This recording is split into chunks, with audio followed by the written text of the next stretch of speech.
Good morning and welcome to Association Transformation, the transatlantic international conversation for associations, by associations, about associations. Excited to be back, headed to the end of the summer here. And, we're going to talk about something that's not so new, Andrew, so buckle up. I have an exciting guest. I'm very, very happy to have her with us. But we need to talk about audience. We need to talk about market segmentation. I know that's something that gets thrown around a lot, but you and I do different kind of member mapping exercises, and I do a member journey type experience. But we have to get serious about this because we're talking about membership on so many levels now, so many platforms, hybrid, virtual, in person. We have to get a better grip on our audience and targeting that audience. So this morning, I, in addition to my co-host Andrew Chamberlain from Consort Strategy, I am here, and thanks for joining us, Elisa Pratt with Brewer Pratt Solutions. I am excited to welcome a friend, a colleague, and an inspiring consultant in her own right, Nona Phinn. Are you there, Nona Phinn? I am Welcome, here. join us. Thank you for having me. Good Absolutely. morning. Thank you. Nona is the founder and president of Thus Marketing and Branding Services, and she works with associations and nonprofits to help them connect their message strategically and connect with their audiences. She's been doing this for longer than she'd probably like to admit. She's youthful and beautiful, so yes, we won't talk about years, but she's amazing developing and driving those integrated marketing strategies. So I've invited her to join us, Andrew, maybe teach you a little bit about market and audience segmentation and doing it in the new way. What does that mean for the now? Because the need is not new. I mean, knowing your audience is not a new requirement, but I thought this might be a good conversation for you, Andrew. Yeah, no, I'm excited. I'm looking forward to Nona helping us understand how we engage with all three of our listeners. I think it'll be really good to better understand our audience. We should probably learn to speak better. We should probably learn Flemish. to speak Flemish. Dutch, that's right. Yeah. We've a big Yes. following of two people in Belgium, and so how we can better engage with those, I think, is really important to me. Stop. We have eight listeners now. Our moms, our Belgian audience, and a couple clients. We're big time now. So, but it's less about podcasting is its own thing, right? Podcasting's its own weird world. But nonprofits and associations, I think, over these last 15 to 18 months, have come to realize that they may not know their members as well as they should, as well as they think they did. And when it came time to serve members in a different way, they didn't have the information necessary. They didn't have that relationship necessary to engage always proactively. And now that everything's digital, I figured we needed a reset. And you're the expert in this, Nona. We're gonna finally shut up here for a minute and let you jump in. What do we need to know about our nonprofit membership or donor audience these days? Well, I think you said it right here in this intro when you mentioned relationship, because I think that is huge. Particularly for nonprofits and associations. It's across the board when you think about audience, but thinking about your audience as more than a means to an end, which usually is a bottom line kind of mindset, but more thinking about them relationally. That really, and this is something that's my huge pet peeve, is the huge difference between marketing and sales. There's really one that's out to say we have to. It's not an option. We have to create a relationship, a bridge that connects us to our audience. And that really, that's once we can approach an audience, strategy, whatever it is from a marketing standpoint, if we are approaching it from a relational standpoint, then we are already winning. Because that is, just like you mentioned, the last couple months, the year, where we realized, oh my goodness, we don't know who we serve or even how their world is maybe spiraling out of control. It's because that relational piece wasn't there. If you think about if we take it out of the audience for a second, just think about relationships we have every day. it's that piece on connecting with the individuals in our life that allow us to draw near, draw close. We get when they're going through trauma and how they might be responding to it because we have a relationship with them.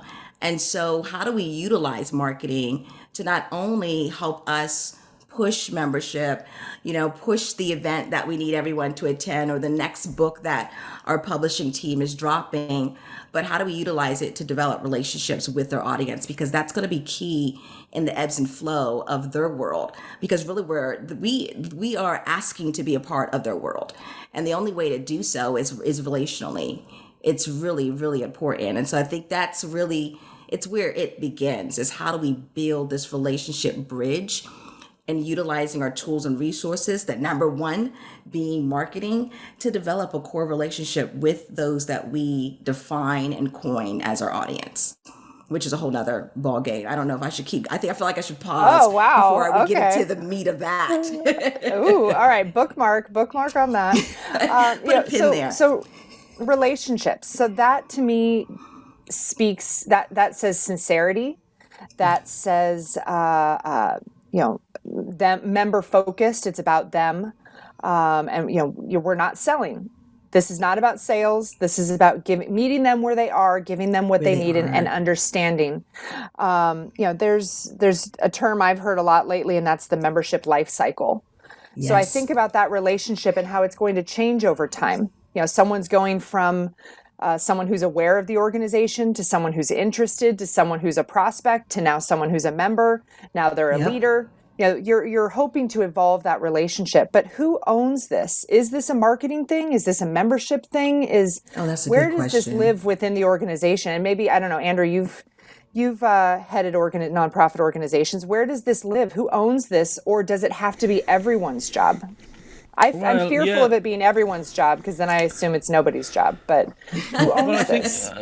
It's true. Actually, as soon as I hear, Nona, you're talking about relationships, I must admit, alarm bells are ringing in me, because I'm thinking, actually, Andrew's not good at relationships. It's like, oh my God, I'm a total oh God, I'm going to shake people's hand and be nice to them. That's not what I mean, Elisa.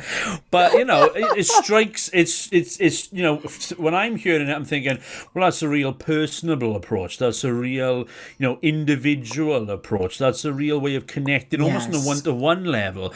But if you're running an organization, 3, 4, 5, 10,000, 30,000 members, what does that actually mean? Because obviously you can't have a one-to-one relationship with everybody in the organization. Even the small organizations with just hundreds of members, coordinating that is impossible, arguably. So I recognize it's a cultural piece as much as anything else, as much as a kind of practical exercise that whichever team is responsible for leading. I recognize that it's a cultural piece within the organization, but my alarm bells are still ringing, because I'm still sitting here thinking, God, does she actually expect me to be nice to everybody who's a member? What? Yes, number Andrew, one, you will call every one of them up on their birthday, every single one of them, and wish them personally. Well, you clearly know my leadership style. I think that's a really great point. 2 points made there, right? Who owns this? And yes, when we have hundreds, and that's what we want, right? How do you serve all of these members and really build a relationship with each and every one of them? It does seem and it sounds completely impossible and would give anyone the EBGBs, right?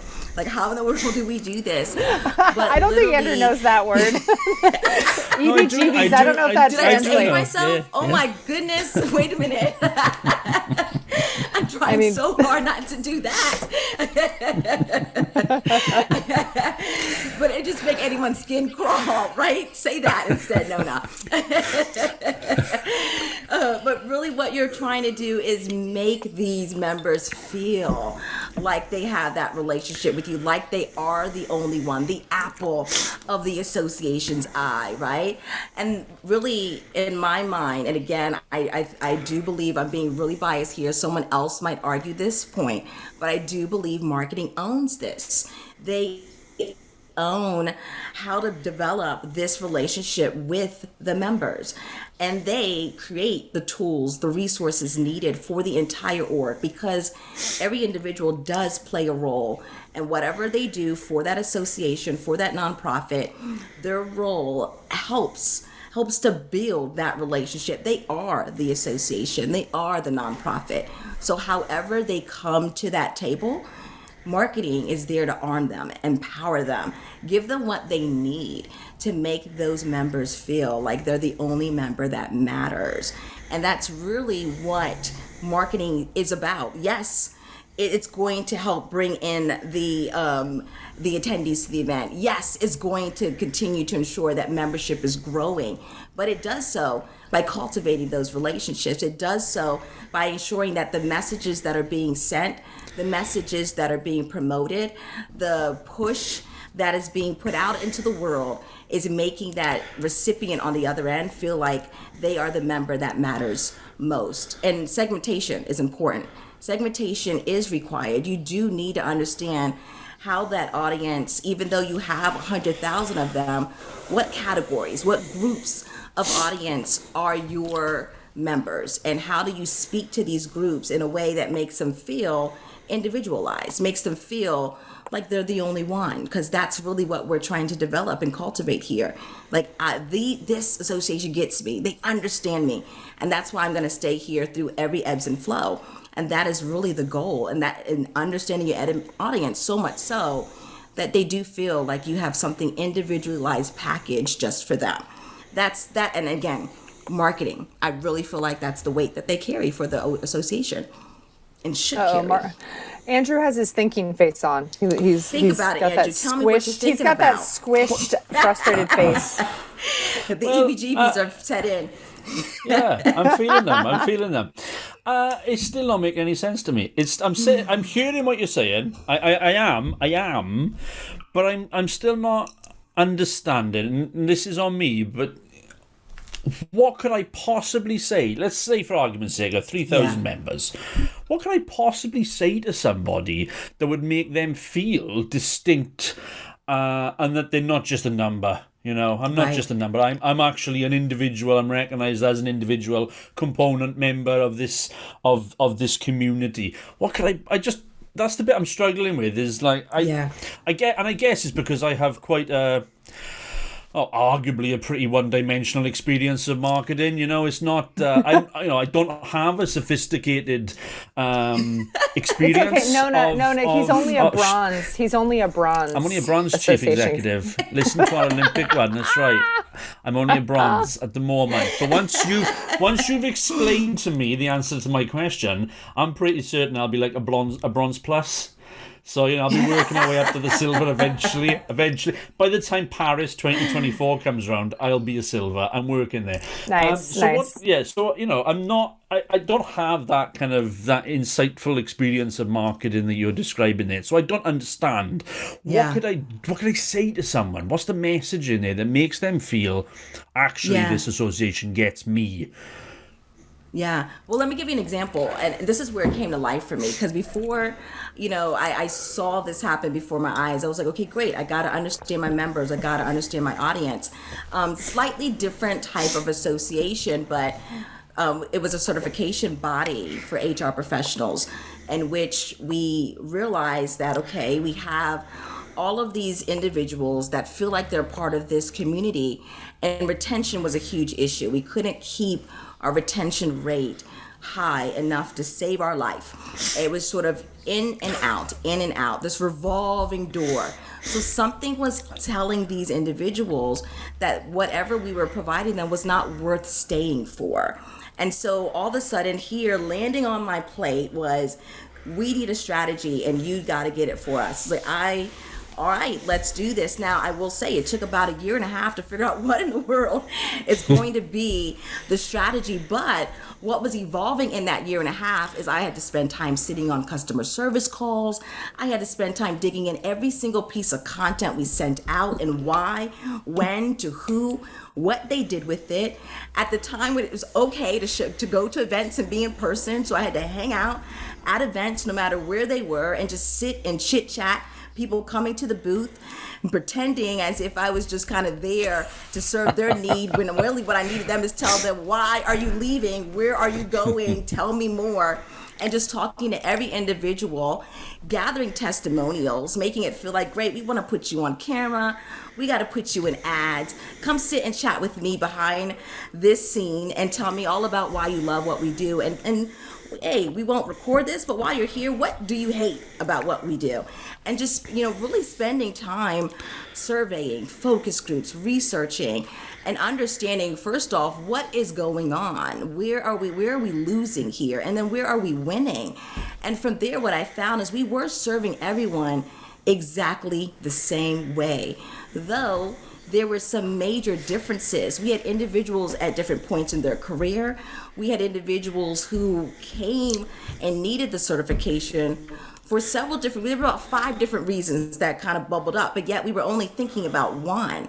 And so really what happened from there is just developing a program that says, okay, great, here we have all of these individuals that we call are basically our members, those who want to be a part of what we're doing, those who want to own this certification.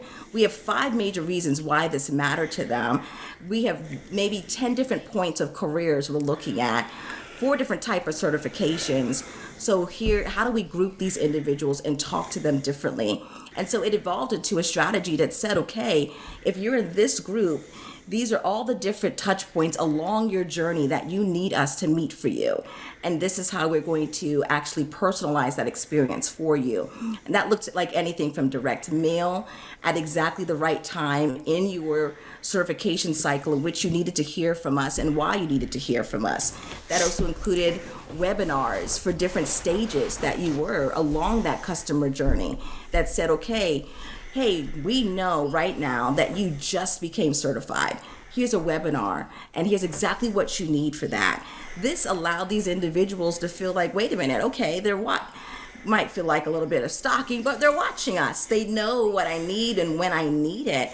And just doing that for 1 year, we watch our retention jump up from a measly 70% to 98%, because all of a sudden people realize we are not only here to make them come in, take a test, pay us, and walk away. But we are here to serve you. We're here to meet your needs. We want to see you win. We want to provide you the tools you need to win.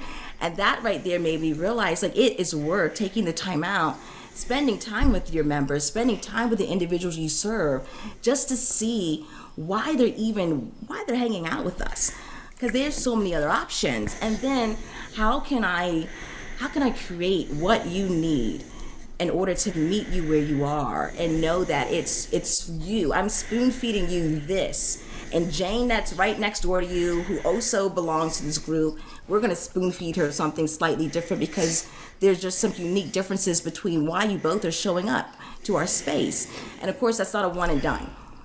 Yeah, Elisa, yes. Oh no, I'm excited. Yeah, we've already admitted Andrew's not the best at relationships, and I think we hear some important ingredients to relationships that he might want to take note of. And the first, what I heard you say was listening. You spent a year and a half listening.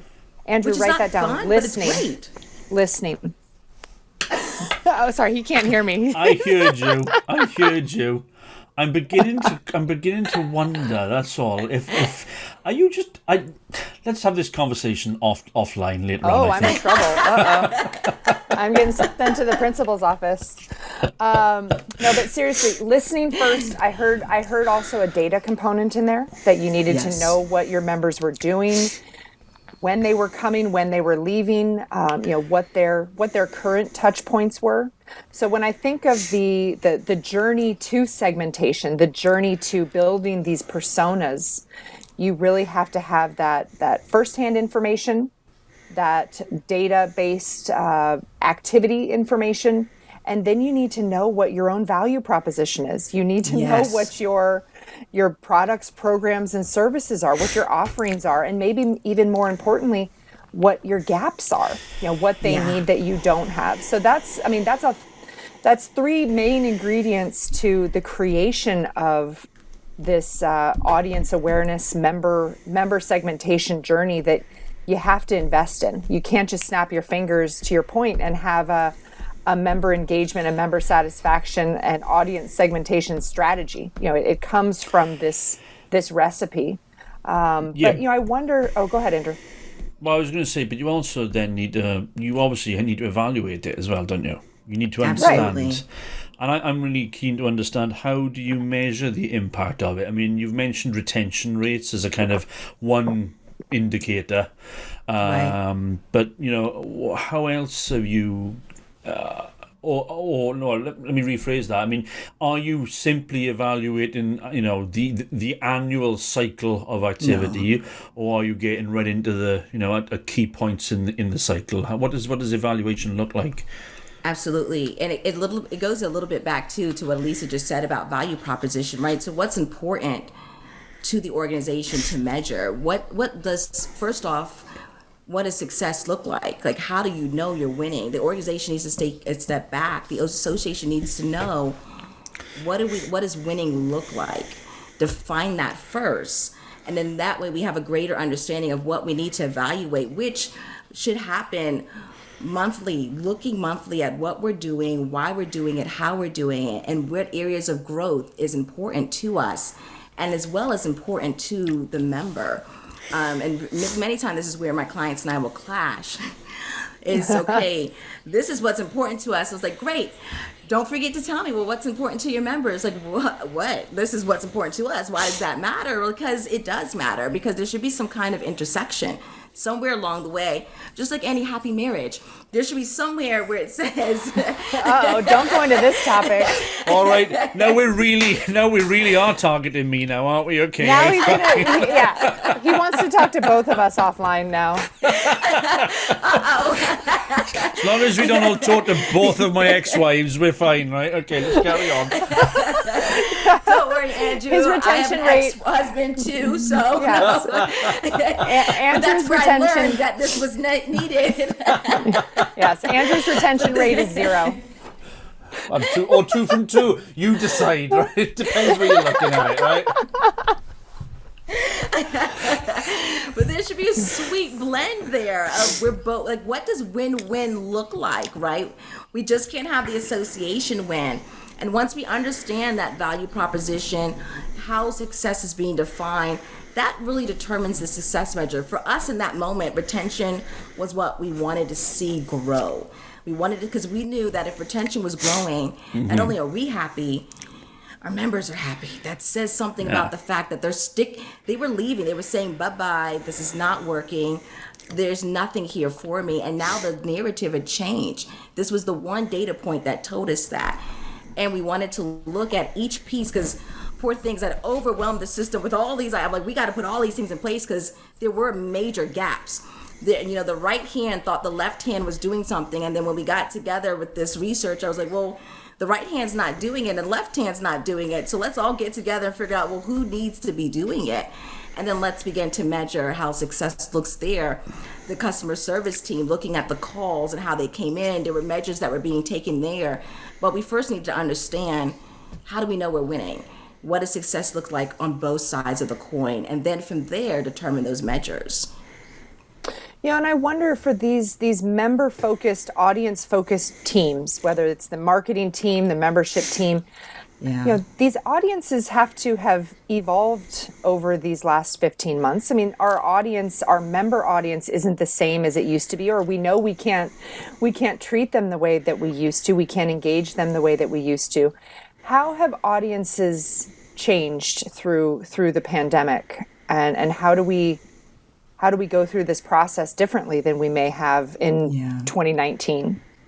Yeah, that's a great question, because really, I think we might be feeling ourselves as an organization, as leaders within our associations, if we are just kind of holding our breath and waiting for the dust to settle so we can go back to what we've always done for our audience. Because I think sometimes just listening to the chatter, being in sort of the group and the clan, that's the talk, right? Soon this will all be over and we can get back to what we used to do. Hurrah. And I don't believe that that's the way forward. I do think the question here is important, because we do need to recognize change has occurred. And I think one of the biggest change, and it's going to sound so simple, you're like, why did I ask her that question? Is that your audience, one thing that no matter, because this is very general, because I do think for this work that we just talked about is required in this moment to really determine what, and of course do not take a year and a half to do it because the change is happening right now. But one general change that I think across the board we can all sit easy in is that your audience is open to change. They're in a moment right now where it is unknown. Everything is unknown. And so right now is the time to realize that they are open to change. And so if there's always been that thing we needed to try, if there is a way forward that doesn't look like the way the association has always looked, this is that moment to step in and say, okay, we have an open door, we have an open roof.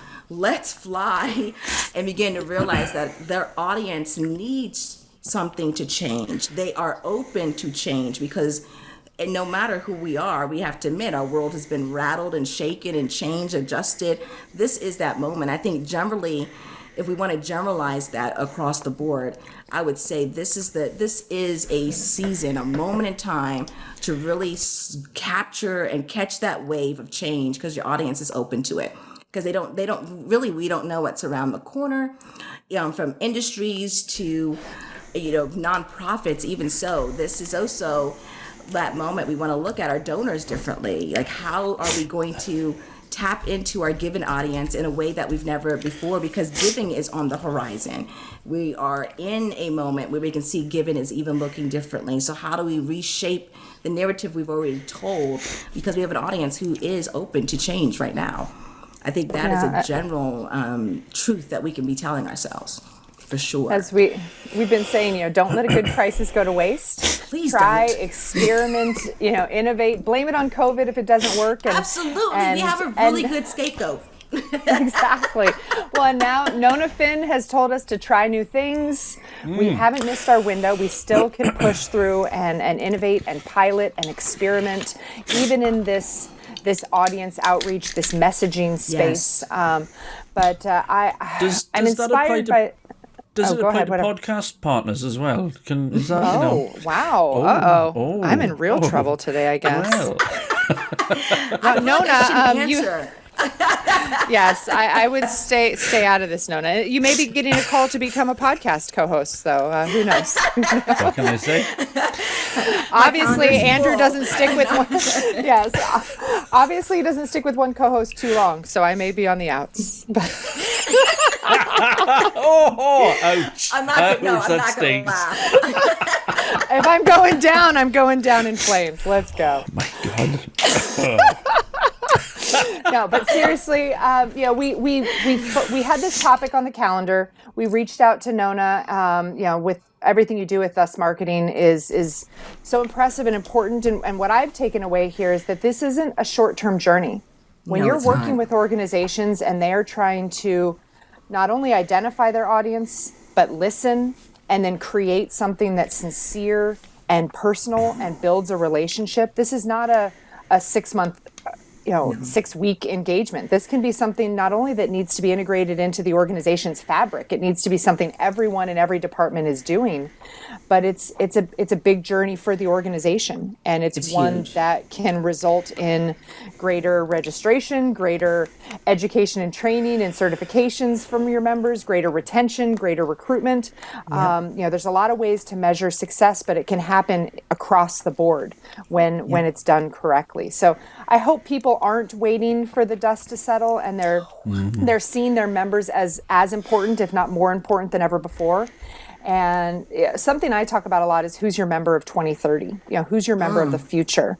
And I would love to have people embrace this targeting, segmentation, persona development with that future member in mind. What's the entry point to your organization? How is the person who doesn't even know who you are yet going to stumble upon you, and what's the messaging to that audience? So maybe we can have you back and chat more about that future pipeline and the member of the future and that messaging. Or maybe you should come on my podcast, because I might be having my own podcast here shortly.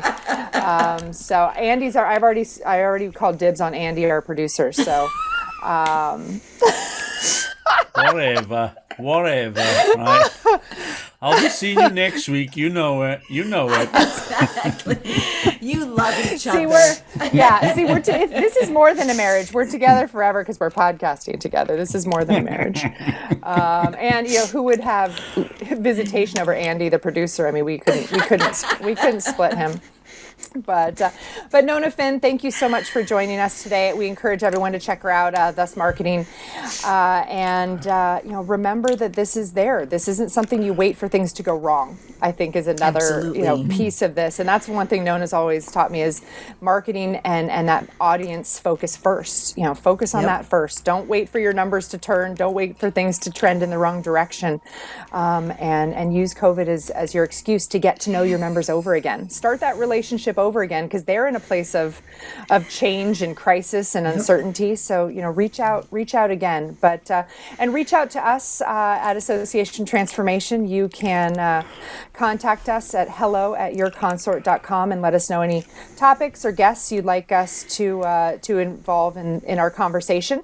And come back in a couple weeks. We'll have a new topic. We'll push a new argument. I'm sure Andrew and I will tackle a new uncomfortable fight that we have passive aggressively on the air with you. So welcome into our little world. I don't think there's anything passive aggressive about us. Okay, you're right. We're aggressive. It's fine. We're aggressive. It's just out there. It's like on your sleeve. It's like. Well, we try not to fight in front of the kids. We try not to fight in front of the kids. Miserably. But So many podcast guests are damaged by us. Stop it! That is not true. That is not true. Anyway, before this goes any farther off the rails, check us out wherever you find your podcasts. We are everywhere: Apple, Spotify, Google. Make us one of your favorites. And until next time, we say put your members and your mission first. Association Transformation is brought to you in partnership between Consult Strategy and Brewer Pratt Solutions in support of the Institute of Association Leadership.